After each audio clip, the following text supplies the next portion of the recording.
can't help but say something about this whole coronavirus thing. In 1918, after the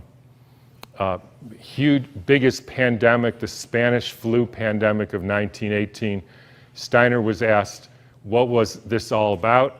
And he said, well, viruses are simply excretions of a toxic cell. Viruses are pieces of DNA or RNA with a few other proteins. They bud out from the cell. They happen when the cell is poisoned. They are not the cause of anything.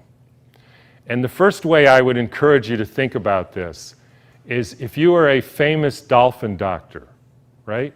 And you have been studying dolphins in the Arctic Circle for hundreds of years, or at least a long time, and the dolphins were fine. And then they call you up, Fred, all the dolphins, or a lot of the dolphins are dying in the Arctic Circle, can you come and investigate, right? And you have one question to ask. So, show of hands, how many of you would say, I want to investigate a dolphin to see the genetic makeup of that dolphin? Nobody, because that's stupid. How many of you would say, I want to see if this dolphin and that dolphin has a virus because it might be contagious and that's why all these dolphins are getting sick? That fellow. How many of you would say, excuse my French here, did somebody put some shit in the water here? Like Exxon Valdez? Anybody? Everybody. Because that's what happened. And the cells get poisoned. They try to purify themselves by excreting debris, which we call viruses.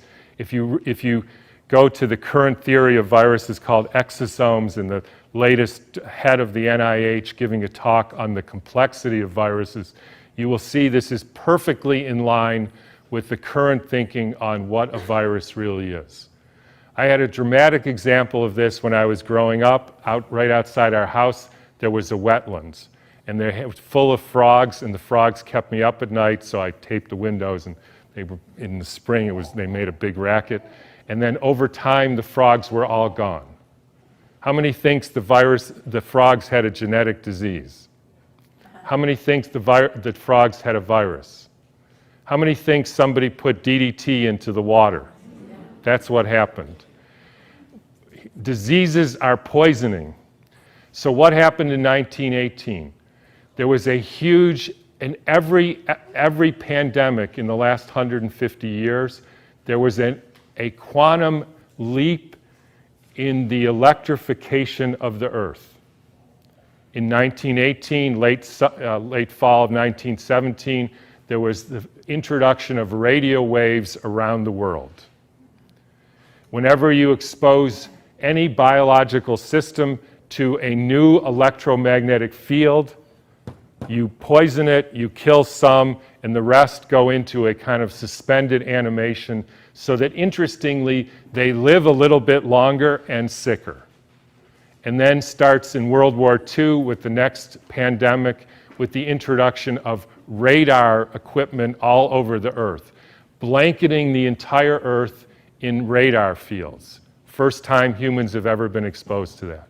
In 1968, there was the Hong Kong flu, and it was the first time the Earth has a protective layer in the Van Allen belt, which essentially integrates the cosmic fields from the sun and the Earth, from the moon and Jupiter, etc., integrates that and essentially distributes that to the living beings of the Earth. And we put satellites emitting radioactive frequencies in the Van Allen belt. Within 6 months, we had a new viral pandemic. Why viral? Because the people are poisoned, they excrete toxins, they look like viruses. People think it's a flu epidemic. In the 1918 epidemic, the Boston Health Department decided to investigate the contagiousness of this. So they, believe it or not, took hundreds of people with the flu and they sucked the snot out of their nose and injected it into the healthy people who didn't have the flu, and not one time could they make the next person sick. They did this over and over again, and they were not able to demonstrate contagion. They even did it with horses who apparently got the Spanish flu, and they put bags over their head, and the horses sneezed in the bag, and they put the bag over the next horse, and not one horse got sick. You can read about this in a book called The Invisible Rainbow by Arthur Furstenberg, who chronicles all the steps in the electrification of the earth and how within 6 months there was a new flu pandemic all over the world. And when you hear the normal explanations, how did it go from Kansas to South Africa in 2 weeks? So the entire world got the symptoms at the same time, in spite of the fact that the mode of transportation was horseback and boats, and there's no explanation for it. They just say, we don't know how that happened. But when you think about it, with these radio waves and other frequencies that some of you have in your pocket and on your wrist, you can send a signal to Japan and it arrives instantaneously. So any of you who don't believe there is an electromagnetic field that communicates globally within seconds just is not paying attention to this. And I will only finish by pointing out that there has been a dramatic and quantum leap in the last 6 months with the electrification of the Earth. And I'm sure a lot of you know what that is. It's called 5G, where they now have 20,000 radiation-emitting satellites, just like the radiation-emitting thing in your pocket and on your wrist and that you use all the time. That is not compatible with health. I'm sorry to say it, it's not compatible with health. That is a water destructuring device.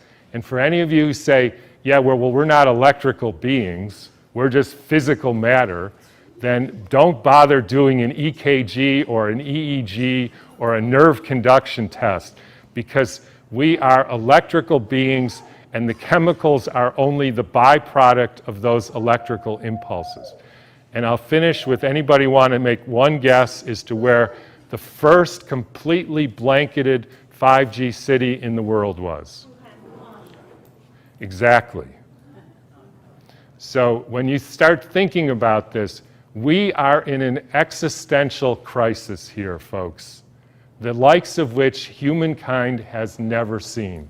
And I don't want to go all Old Testament prophet on you, but this is something that is unprecedented. The putting of 100,000 satellites in the very blanket of the Earth. And by the way, as I was going to say earlier, this actually has something to do with the vaccine question, and this got brought home to me because about a year ago or so, I had a patient who came in who was totally fine, a surfer and all, and then he works as an electrician putting in Wi-Fi systems for very wealthy people. Electricians have a very high mortality rate, but he was fine. And then he breaks his arm and he gets a metal plate put in his arm. 3 months later, he couldn't get out of bed and was total, heart irregularities, just total collapse. The susceptibility has to do with how much metal you have in your body, as well as the quality of the water in your cells. So if you start injecting aluminum in people, they become receptors for absorbing increased electromagnetic fields, and that is a perfect storm for the kind of deterioration of the species, which is what we're now experiencing. And I'm just going to finish with one more thing, which I like too, is a quote from Rudolf Steiner. And by the way, this was around 1917, so it was a different time. In times when there were no electrical currents, when the air was not swarming with electrical influences, we're talking 1917, it was easier to be human. For this reason, in order to be human at all today, it is necessary to expend much stronger spiritual capacities than was necessary a century ago. So I'll just leave you with whatever you can do to increase your spiritual capacities, because it's really damn hard to be a human being these days. So thanks for listening.